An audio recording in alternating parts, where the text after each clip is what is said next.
एक बार मुल्ला नसरू को प्रवचन देने के लिए आमंत्रित किया गया। मुल्ला समय से पहुँचे और स्टेज पर चढ़ गए। क्या आप जानते हैं मैं क्या बताने वाला हूँ? मुल्ला ने पूछा।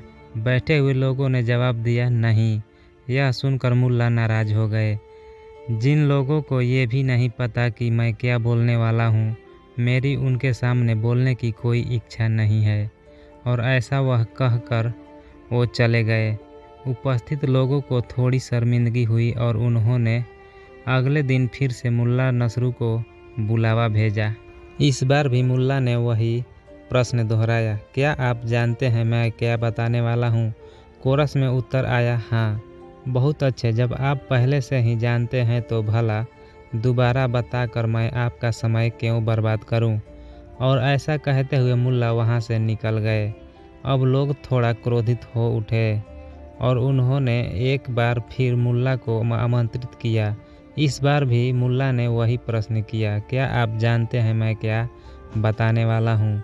इस बार सभी ने पहले से ही योजना बना रखी थी, इसलिए आधे लोगों ने हाँ और आधे लोगों ने ना में उत्तर दिया। ठीक है, जो आधे लोग जानते हैं कि मैं क्या बताने वाला हूँ वो बाकी के आधे लोगों को बता दे। फिर कभी किसी ने मुल्ला को नहीं बुलाया। एक बार खबर फैली कि मुल्ला नसरू कम्युनिटीज बन गए हैं। जो भी सुनता उसे आश्चर्य होता, क्योंकि सभी जानते थे कि मुल्ला अपनी चीज़ों को लेकर कितने पॉजिटिव हैं। जब उन्हें उनके परम मित्र ने ये खबर सुनी तो वो तुरंत मुल्ला के पास पहुंचा। मित्र, मुल्ला, क्या तुम जानते हो कम्युनिज्म का मतलब क्या है? हाँ, मुझे पता है। मित्र, क्या तुम्हें पता है अगर तुम्हारे पास 2 कार है और किसी के पास एक भी नहीं तो तुम्हें अपनी कार देनी पड़ेगी? मुल्ला, हाँ, और मैं अपनी इच्छा से देने के लिए तैयार हूँ।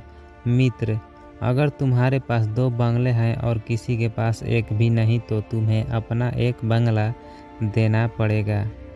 मुल्ला, हाँ, और मैं पूरी तरह से देने को तैयार हूँ। मित्र, और तुम जानते हो अगर तुम्हारे पास 2 गधे हैं और किसी के पास एक भी नहीं तो तुम्हें अपना एक गधा देना पड़ेगा। मुल्ला, नहीं, मैं इस बात से मतलब नहीं रखता, मैं नहीं दे सकता, मैं बिल्कुल भी ऐसा नहीं कर सकता। मित्र, पर क्यों? यहाँ भी तो वही तर्क लागू होता है। मुल्ला, क्योंकि मेरे पास कार और बंगले तो नहीं है, पर 2 गधे जरूर हैं। एक पड़ोसी मुल्ला नसरू के द्वार पर पहुँचा। मुल्ला उससे मिलने बाहर निकले। मुल्ला, क्या तुम आज के लिए अपना गधा मुझे दे सकते हो? मुझे कुछ सामान दूसरे शहर पहुँचाना है। मुल्ला उसे गधा नहीं देना चाहते थे, पर साफ साफ मना करने से पड़ोसी को ठेस पहुंचती, इसलिए उन्होंने झूठ कह दिया। मुझे माफ़ करना, मैंने तो आज सुबह ही अपना गधा किसी और को दे दिया है। मुल्ला ने अभी तो अपनी बात पूरी भी नहीं की थी कि अंदर से ढेंचू ढेंचू की आवाज़ आने लगी। लेकिन मुल्ला, गधा तो अंदर चिल्ला रहा है। पड़ोसी ने चौंकते हुए कहा, तुम किस पर यकीन करते हो? मुल्ला बिना घबराए बोले, गधे पर या अपने मुल्ला पर। पड़ोसी चुपचाप वापस चला गया। अगर हमारी कहानी खराब लगी हो तो कमेंट में गालियाँ भर देना।